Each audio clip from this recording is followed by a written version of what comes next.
देखिए हर खबर यहीं पर, सब्सक्राइब कीजिए TV9 भारतवर्ष।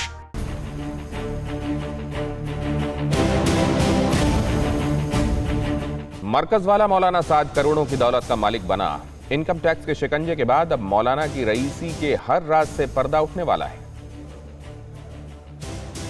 तबलीगी जमात के मुखिया मौलाना साद के खिलाफ ईडी का शिकंजा कसने के बाद अब इनकम टैक्स ने भी रस्सी कस दी है। विभाग को शक है कि मौलाना साद ने टैक्स की चोरी की है, अपने इनकम छिपाई और अपनी संपत्ति की सही जानकारी नहीं दी, जिसके सबूत इनकम टैक्स के हाथ लगे। क्राइम ब्रांच ने मौलाना साद से इनकम टैक्स भुगतान के पिछले 5 साल के जो कागजात मांगे थे, अब इनकम टैक्स डिपार्टमेंट उनको खंगालने में लग गई। मौलाना साद की 5 साल की इनकम और टैक्स रिटर्न्स के कागजात को स्कैन किया जा रहा है। जांच एजेंसी ये भी पता लगाने की कोशिश कर रही है कि मरकज से जुड़े मेंबर्स का देश भर में घूम घूम कर धर्म में प्रचार करने का खर्चा कौन उठा रहा था। एजेंसी ये भी जानना चाहती है कि किन किन लोगों ने मरकज के दौरान हजारों लोगों के आने जाने और ठहरने का खर्चा उठाया।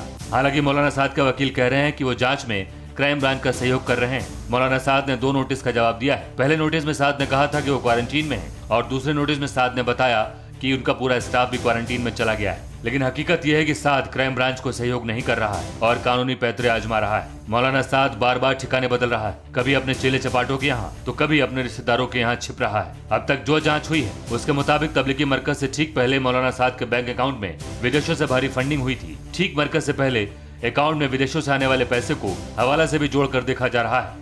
मौलाना साद के बैंक अकाउंट में पैसों का फ्लो अचानक बढ़ने के बाद दिल्ली के निजामुद्दीन स्थित बैंक के अफसर भी अलर्ट हुए थे और मौलाना साद के सीए को बैंक बुलाकर उनसे पूछताछ भी की थी। इससे पहले दिल्ली पुलिस की क्राइम ब्रांच ने तबलीगी जमात के खिलाफ दर्ज FIR में गैर इरादतन हत्या की धारा भी जोड़ दी। इसके अलावा दिल्ली में हुए तबलीगी जमात में शामिल 1890 विदेशी नागरिकों के खिलाफ लुकआउट सर्कुलर जारी किया है।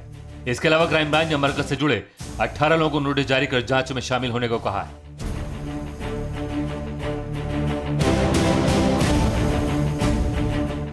परवाह देश की, सोमवार से शुक्रवार रात 10 बजे TV9 भारतवर्ष पर।